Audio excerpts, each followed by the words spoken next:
you what Rev is gonna give you, what Ben is gonna give you, what all three are gonna give you. The Big D. Chico's gonna give you what Rev is gonna give you, what Ben is gonna give you, what all three are gonna give you. The Big D. Chico, Rev, and Ben, yep, they're at it again. Breaking down the team, putting stats up in your head. Nothing less than said, they're leaving it all on the field. Just like the favorite team, raising 2 cups and we'll chill. The knowledge is so real for a trio so true to representing the gray, red, white, and blue.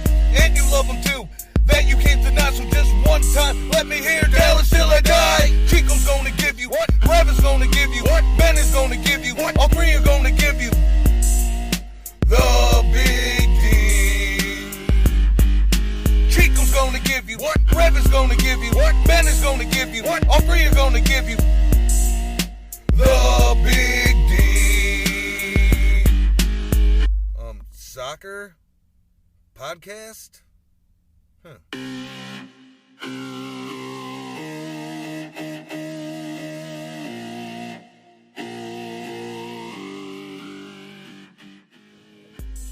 Welcome to Big D After Dark. I'm your host, Nathan Hill, and we have a great show for you this evening. Thanks for joining us. 3 points, that's the lead off headline we'll discuss tonight as FC Dallas notches their first victory of 2021, a 4-1 beatdown of the lowly Portland Timbers.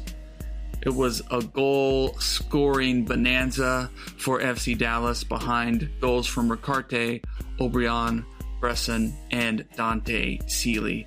A lot to discuss tonight as we look ahead to a huge rivalry match against Houston. Let's get to it.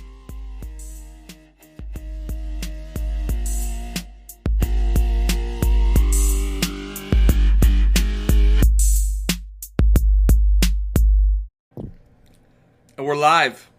We are live. Welcome everyone. I'm gonna lower my volume a little bit here, trying to adjust our volume as we go. We already got 5 viewers. Thank you all for joining us this evening to our live video podcast, which is also now available on audio in a lot of places, also on Anchor FM. You can find it there. So if you're listening a little bit later, we're glad that you're checking us out. Please know that as we do this live, you can post your comments in the live stream chat. We will see it and we will include your question, and it'll change the flow of our conversation. So if there's something on your mind after last Saturday's big home win against Portland Timbers for FC Dallas, we'd love to hear it. We'd love to have you shape the conversation and talk about the things you like to talk about. Here with me, of course, I'm Nathan Hill. I'm the host. You can follow me at Nathan J. Hill. There in the middle tonight, his video feed is not working, so we've superimposed a picture of. This is a view of what Ryan Hollingshead was probably looking at when he was faking the ball throw in his direction of Portland Timbers head coach and now loser to FC Dallas. Again, Gio Savarese. Right there in the middle is Ben Lyons at Bird Turgler. Say hello, Ben. Hello, Ben. Okay. And there in the end is our good buddy Jose Carmona at El Chico Carmona. Say hey, Jose. Bienvenidos. All right. Excellent. We're glad you all are here. Please let us know you're here in the comments section. Just say something. And again, pepper us with your comments, your reactions to the big win at home for FC Dallas. And so let's get right to it. 4 big goals. We finally saw the offense come alive. Sure, you could argue Portland was playing a lesser squad in this one because of the CCL matches they're involved with. But you could also tell something was at stake for Portland the way they came out in the second half and brought Valeri and other starters out and had a bit of energy at first. But FC Dallas really controlled this one. Maybe a few moments where they struggled a bit. But FC Dallas looked great. The attack, some of these goals were just delicious. So, Ben, starting with you, and then Jose, give us some of your highlights from this match. What really stood out to you that you love to see from FC Dallas? Oh, well, I mean, like, if you're asking me, I loved Freddie Vargas taking corner kicks and Ricarte, and I like Brian Acosta not doing that. Um, he needs to spend all of his energy on putting his shots on target. But I mean, like, even he had a good game. Everybody had, like, a really, really good game. It was a good bounce-back game. Portland was a little bit weaker, but actually it's kind of overblown. Like, I mean, like, those are all rotational players, except for the goalkeeper. And I mean, 4-1 against the conference rival. I mean, you can't beat that. Jose? I think you have to take into consideration the level of opposition before we get too excited. So, for me, my big takeaway was the play of certain players that I was happy to see perform really well. I'll name 5 right off the bat. 3 that had really great games that any one of these 3 could have been man of the match. And Brazan, who continues to play great ball to start the season. O'Brien, who finally, added something to just looking dangerous out there. And Ricarte, who, now that he played much higher, played much better. And, of course, Hollingshead back at left back where he should always play. And, of course, Felipe looks solid back there, even if he was unthreatened for most of the night. Good stuff. It has to feel good for O'Brien to get his first MLS goal to kind of get over that hump. And and Hara getting an assist as a sub was good. Maybe that gets him going with a little bit of positive energy. But yeah, the Ricarte goal was something special. It was just great build up, great interchange. You saw the creativity. You saw like what I think Coach Lucci has wanted to do and thinks is possible with this team was getting that kind of out of the back interchange of play. And we'll get to a little clip of that maybe a little bit later and take a look at that play. But yeah, a lot here to like. And of course the kid, Dante Sealy, coming on and just taking advantage of his opportunity. Just so exciting to see because he's one of those young guys that we know has a load of talent, of possibility. Ben, you've been following Dante for a while, right? You know about this kid, right? Oh yeah, no doubt. Long time academy prodigy.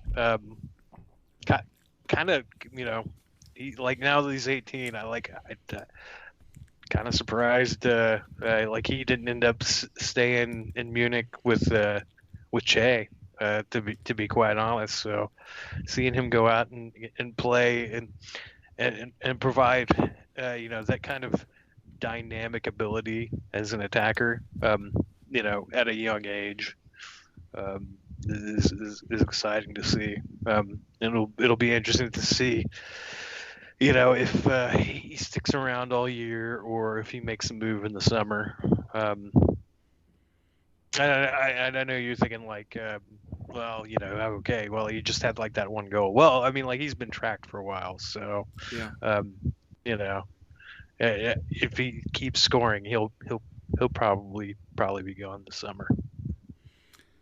Exciting stuff to see, and I know congratulations to him on his first senior goal, at least in Major League Soccer. And also we say, hey, Marcus Robinson, thanks for watching. What's up with you? How are you doing? What's your reaction to the game, to the win for FC Dallas? Really feels like the team the season has started now. This team is going now. The floodgates have opened, we hope, for more scoring, but it wasn't perfect, and there's always things for this team to work on. It's still early season, so let's go there. So Jose, we'll start with you, and then Ben, what's something that this team still needs to work on going forward that you still want to see some improvement on? Well, I think they still gotta, get that right back situation squared away. I mean, I'm happy to see Munjoba get time there, but I don't think Eddie was involved much at all in the attack, which is usually something that you see from both the left back and the right back in Lucci's system. He likes to attack with, send both of his left back and right back forward. But you saw Eddie being kept back. Really, I don't believe he was involved in the attack much at all. I don't think he had any offensive, any passes or anything like that stood out. So that's one thing. It's just the attack. It's just honestly, for me, it's just getting everybody on the same page. You see flashes of the potential that this team has. And honestly, I think cohesion is the big thing. And the other thing is Lucci needs to stop overthinking some of these lineups. And you saw Ricarte forward a lot more in this game. And it makes a huge difference. I mean, Vargas and O'Brien are dangerous, or can be dangerous, but they're much easier to mark when, Ricarte and Costa are being asked to go all the way back and get the ball. It takes them out of the attack, and they got to work their way into the attack. But if you keep them up high, now they're the Dallas has more options in the attack going forward, and I like seeing that. I think Ricarte had his best game of the season. And of course, it's the one game where he was actually allowed to stay forward and dictate, the attack. Ben, what are some things the team needs to work on? Well, with Manjoma, that was his first MLS start. So I have to imagine, just knowing his attacking profile, he'll definitely be more prevalent in future games as long as he holds on to that spot. The deep lying mid in that formation, the six, if you will, there's still questions to be answered there. And I know, like, maybe some people are getting like some Thiago Santos seller's remorse, but I don't know that with time FC Dallas is not going to be better off with what they have on hand. Tanner was playing there, and he didn't look that great, but he's still fairly new as a professional, and that was a new position for him. And I think, again, you grade him on the curve. That's like his first MLS start there, and you can expect him to probably play better in that position. And then he's going to have Cerrillo pressuring him, and if all else fails, you can stick Acosta back there. So all of these things that I think that need improvement as the season goes along. There's plenty of time, and I think there's plenty of bodies to make it happen. It's really hard to be upset about anything in that last game. Primarily because Franco Haro actually did something. So really hard to be a downer about anything. I'd like to say something about that, about Hara finally doing something, and it's the fact that he finally got a pass where he wanted it. Having somebody like Tommy Call that can make that pass that opens up the defense. That's what Hara has been lacking. You could say that a guy like him, who relies on timing as opposed to speed, needs those passes to come at the right time, in the right place. And all of a sudden, lo and behold, there's Hara breaking away from the defense as low as he is and keeping Sealy on side even.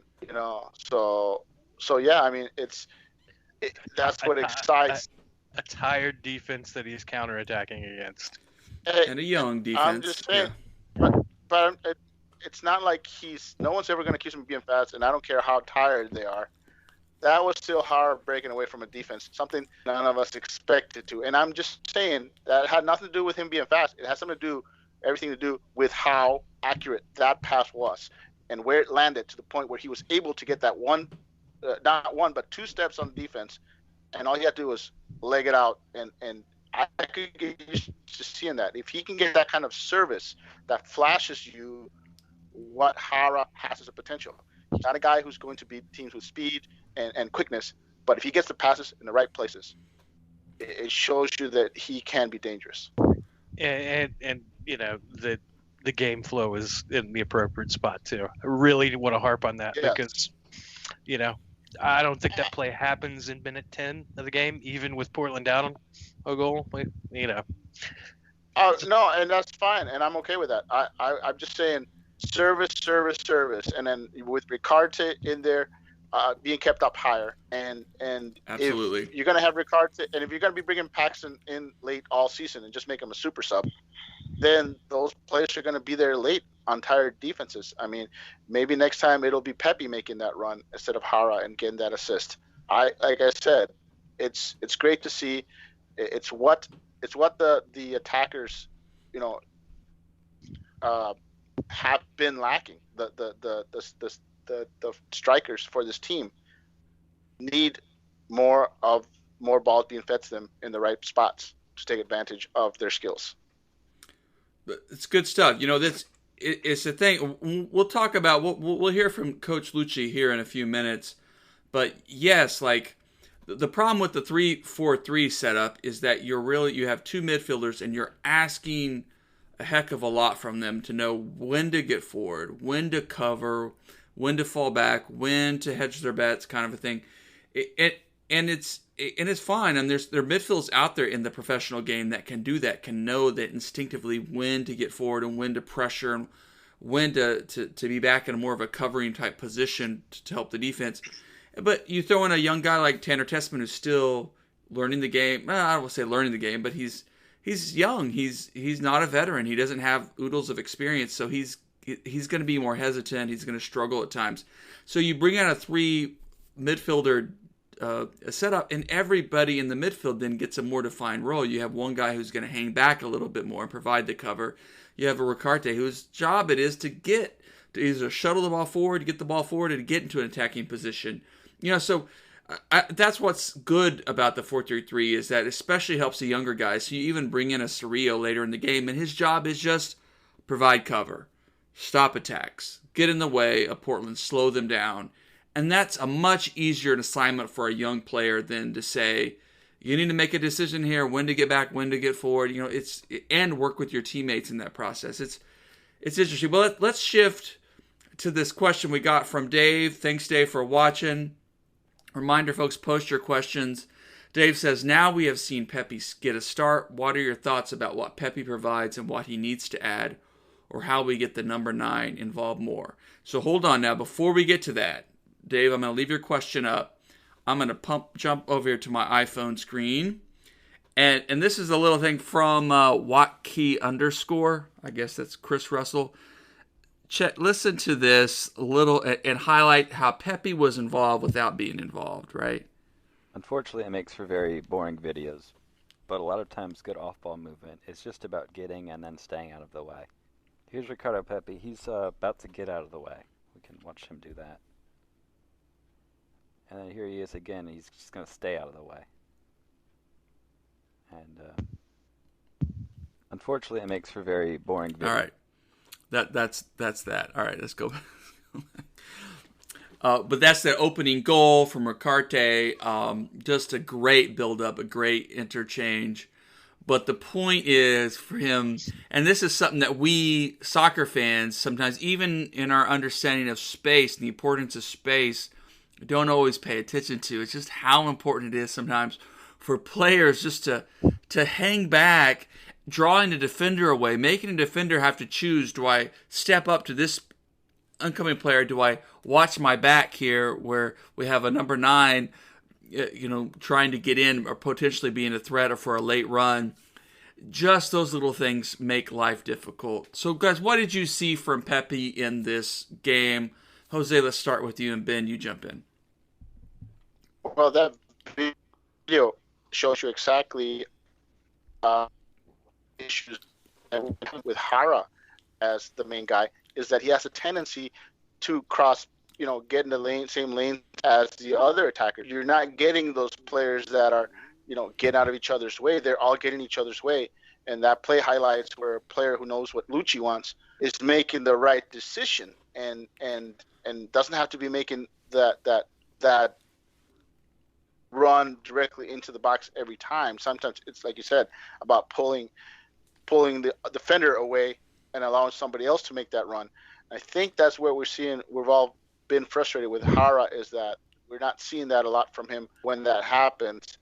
And I'm not just saying it's just his fault. I'm just saying, and for whatever reason, the attackers are not all on the same page, and saw them all on the same page at times in this match. And yes, if Pepe continues to do that, do the little things, I think it becomes harder and harder to keep Hara on there. But at the same time, Hara is still going to start.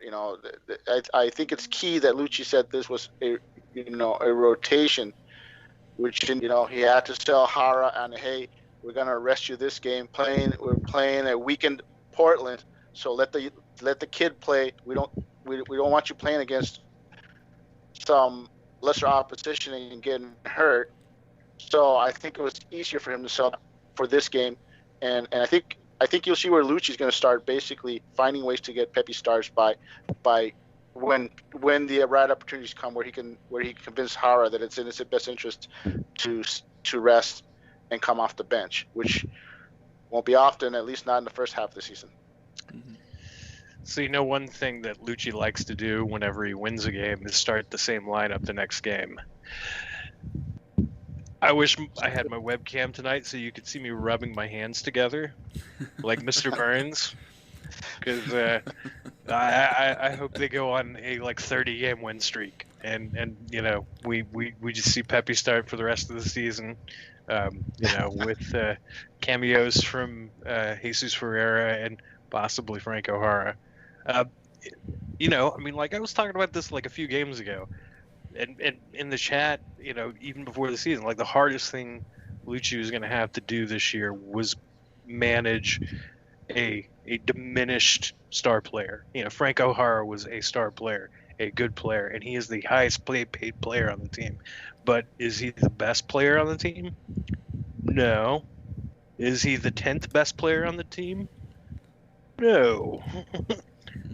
But Lucci, a young coach, still has to deal with that fact that he's got that reputation and he's got that paycheck, which probably is somewhere in the neighborhood of 3 to 4 to maybe even 6 times what Lucci's making. So that's hard, But, if they keep winning, then it's easy. And, for a team with this makeup, Jara is not a bad piece to have, a veteran player who hopefully we're going to see down the stretch score some big goals. Even if he comes off the bench sometimes to do that, brings that savvy, that veteran, that ability to close out a game, or to do like we saw on Saturday, which was to create something, to be a part of creating something with a savvy, unselfish play. But keep in mind, we can go back a little bit earlier in that game from that assist, and he chose to pass when he probably should have taken a shot. He had a pretty decent position. Maybe it would have still missed, been a hard shot. But he had an angle, and he chose to unselfishly pass. So, maybe he is, he's figuring out his role in this team. And so I don't mind having that veteran kind of presence. But right now, with his contract, what it says is that he should be a starter. So it is a difficult dynamic for Lucci to deal with. So right now, this early in the season, I think he could sell it, that he's getting Pepe fit. Pepe was energetic, was active. He had a good role to play. So, Dave, thank you for the question. I think we're going to see this Sunday. I bet Jara starts again. If Pepe has scored, it would be really hard to make a case. I agree. Pepe didn't score. Pepe was active, did some good things.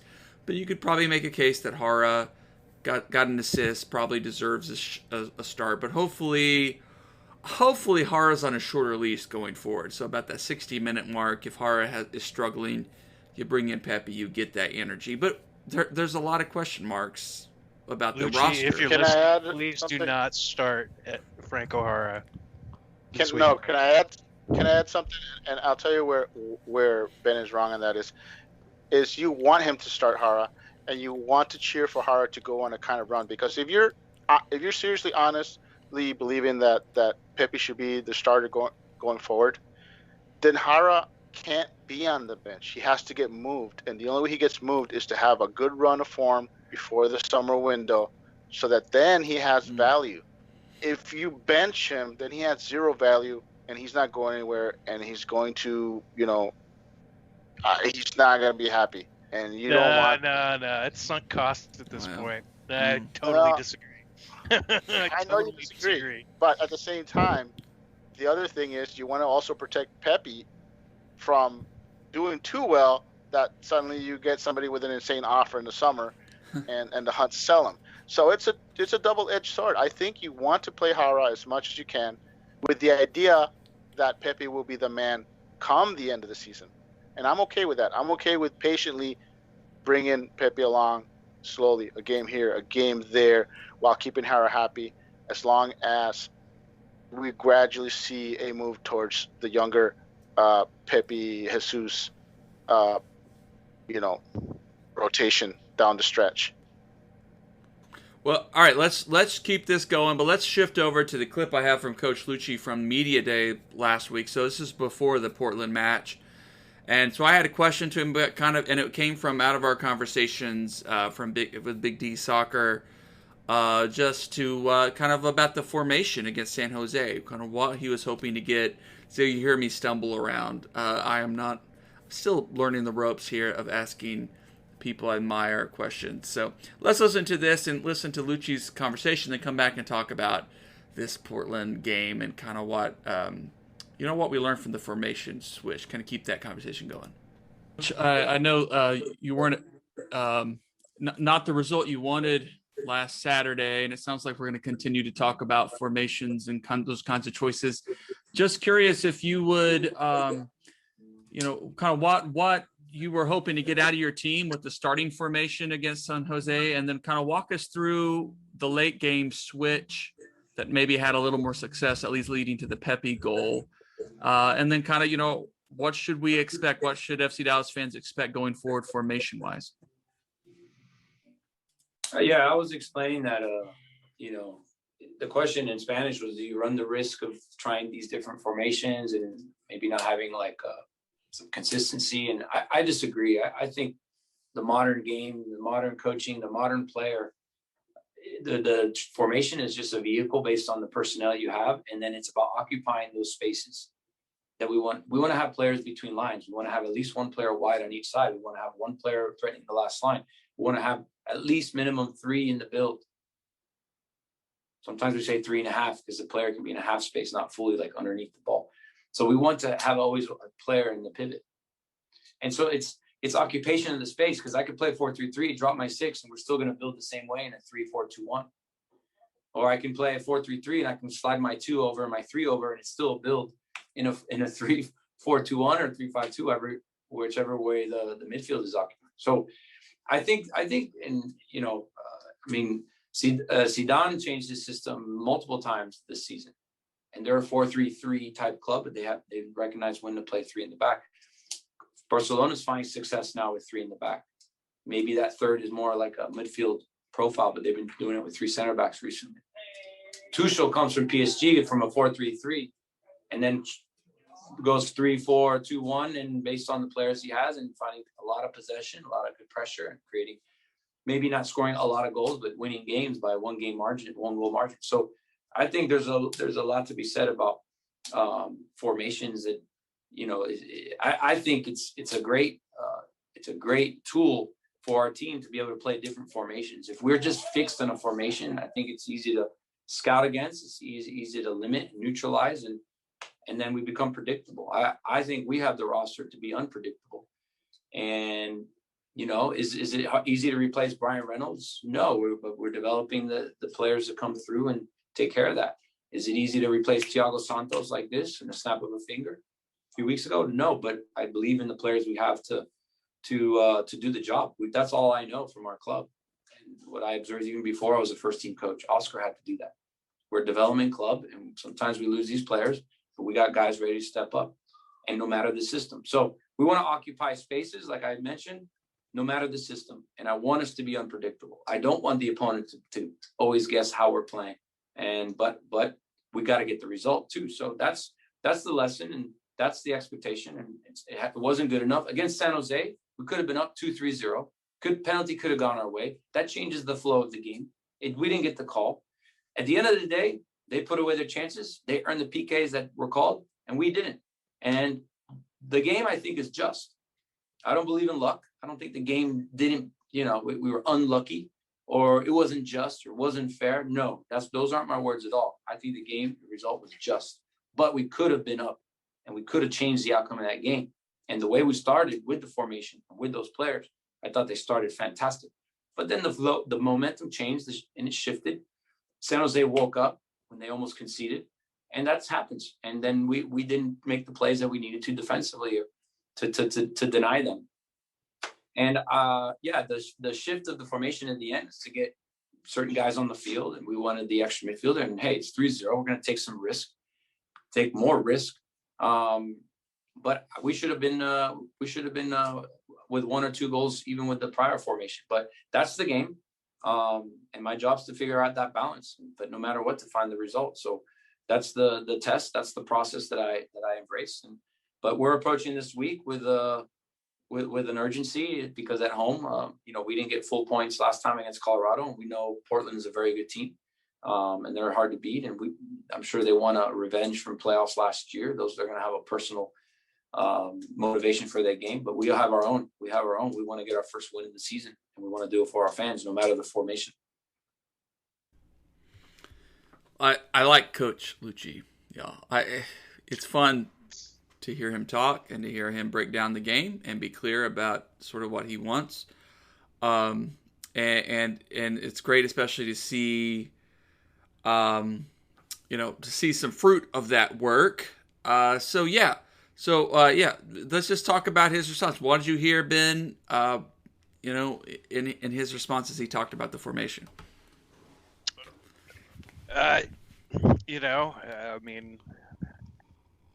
You could take that a lot of different ways. You could take it as him being defensive about it, or you could take it as I did, where then I have plenty of prior experience with Lucci, where he's just riffing and being honest about the formation not maybe necessarily mattering as much, but talking about getting the right balance and then winning your battles. There's a lot that goes into being a coach at this level. It's not just managing a personality like Frank O'Hara. It's getting everybody motivated and getting everybody moving in the right direction. And I like with the formation, and again, this is my conspiracy theory, I think he rolled it out there so the bosses can see it and say, hey, look, this would work a lot better if we had one of our fast young forwards that we don't pay $3 million a year to play. So I don't know whether there's any validity to that at all. I hear voices in my head all the time. I don't sleep well. But also, Frank O'Hara is not one of our 15 best players. So why is he starting? So, you have to just start kind of doing a process of elimination. And, maybe he's got naked pictures of Lucci, or maybe it's the simple answer, which is he gets paid a lot more money than Lucci does. I like how Hara keeps dropping down the rankings. Yeah. He wasn't top 10, and now he's not top 15, and he's pretty hitting out the rankings pretty soon.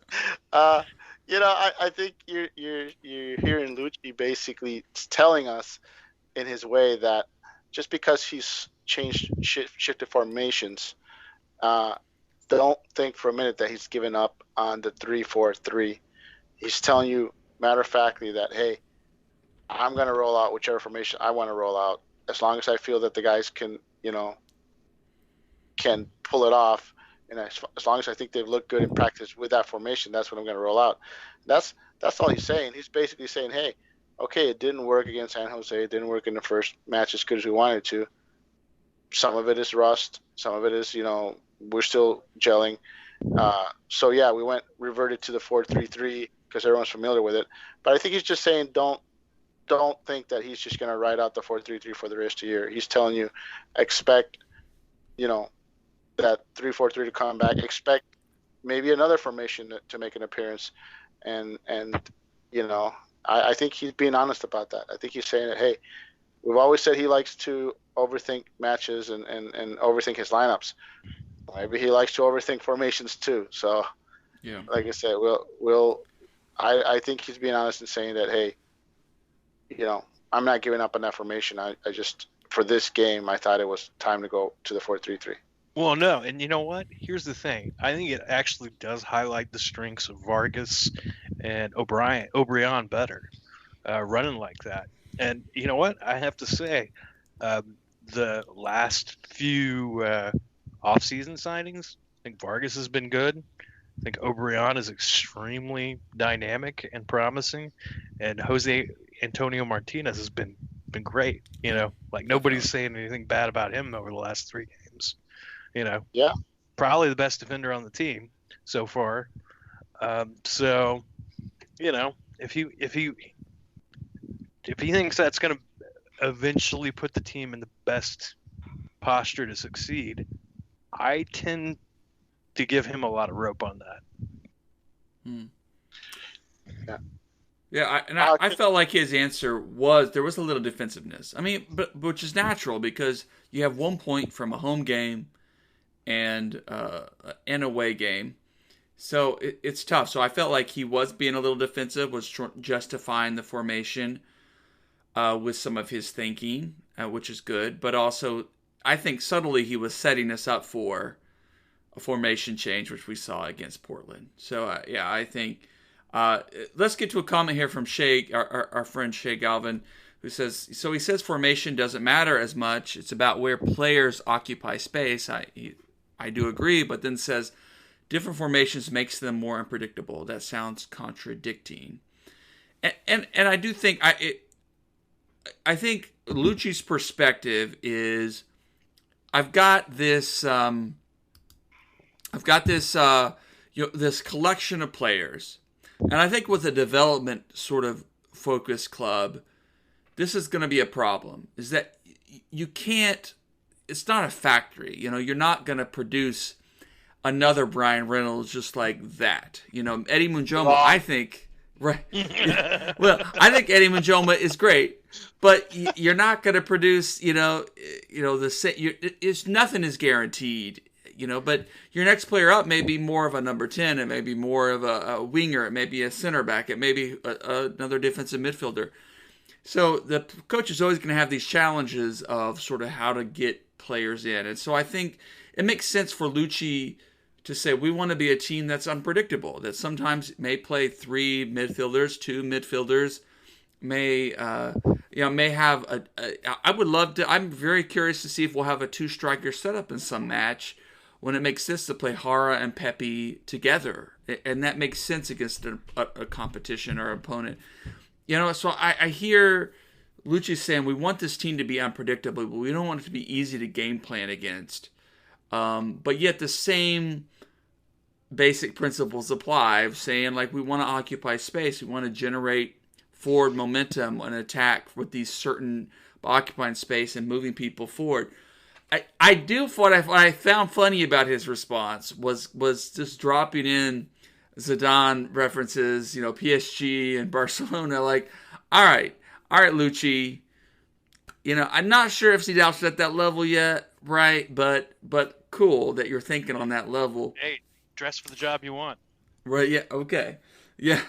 But yeah. So I do agree, Shay. It sounds contradicting at times, and I think Lucci probably has a greater vision for what this team may be capable of at times. But yet, why not swing for the fences? I mean, he's definitely building a vision here of what this team could be capable of. I guess down the road. Are they there yet? I don't know. I mean, have we seen success with the 3-4-3 yet? I mean, if the 3-4-3 could have success on the road, I think none of us would discount a more defensive setup that would spring on the counter. But We've yet to see that. We've yet to see in MLS really a 3 in the back or 5 in the back has never been super successful in this league for whatever reason, right? I don't know about that. Yeah, I don't All know. right, well, I just know there's not been a huge track record, and I think it's because this league is very athletic. There's a lot of athletic, physical players, but anyway, let's continue this conversation going. Let's hear from Ricardo Pepi. This is a shorter clip. I asked him about, and so this is interesting in line with the question that Dave asked us earlier about him getting the start. I asked about like his opening goal and like, does this feel like he makes a case for him getting a start? Pepi is a man of few words, which as a young guy is probably his best strategy. Let's listen to Ricardo. Ricardo, how are you doing? Congratulations getting your first goal of 2021 season. I know that felt good, at least, even if it wasn't a tough kind of effort, tough result for the team. Congratulations on that. I'm just curious, maybe a simple question here. Just do you feel that first goal kind of makes a case for the coaches, for Coach Lucci, for you to get a start in the next couple of matches? And or what other things are you trying to do in practice over this week and next to sort of make the case that you can help this team kind of unleash the attack this early in the season? Yeah, no, I think obviously I've always tried to do my best for the team. I mean, I'm always trying to go out there, score some goals, to do whatever I have to do for the team. I feel like scoring a goal doesn't really have to do with me getting to start. I feel like that's totally a coach's decision. So I mean, I'm just always there on my toes, always trying to be ready for when I do get to start. I'm ready and prepared for it. That's it. That's what he said. I like Ricardo. To the point, but he's right. It's the coach's decision whether he starts or not. But I like this kid a lot, and I like him because of his intangibles, to borrow a basketball term. And I don't know when. I wish I had asked when Jesus will be ready. It seems like he's probably another couple weeks out. But when he comes back in, it'll be an interesting conversation. I still sort of want to imagine a Pepi and Ferreira combination to start a match coming up soon. What do y'all think about that? I'm looking forward to it. Ben will be looking forward to it as long as it means Hara is not on the starting field, starting 11. Well, look, I agree. Like, we just need to work Pepi in with the occasional starting with Houston this week, and then probably mix in another one in Minnesota, and then probably at home against RSL, and then possibly away at Colorado. That's where the games in the future I would like to see Ricardo Pepi make a spot start. What Ben's saying is that he hopes to only see Hara start the U.S. Open Cup matches. Yeah. Hey, if he breaks the record there, why not? As I give Hara, I kind of think that it's okay having an expensive, big time sub like that. It might not be conventional. It might not be the way that MLS clubs typically win. But if you need a goal or a clutch pass at the end of the game, and he's got all those miles on his tires, then maybe that's the best way to use him. Yeah, I think we're going to see over the course of this season what Hara has to provide, and hopefully it's some clutch goals and big moments. Hopefully he gets going and he is just clutch.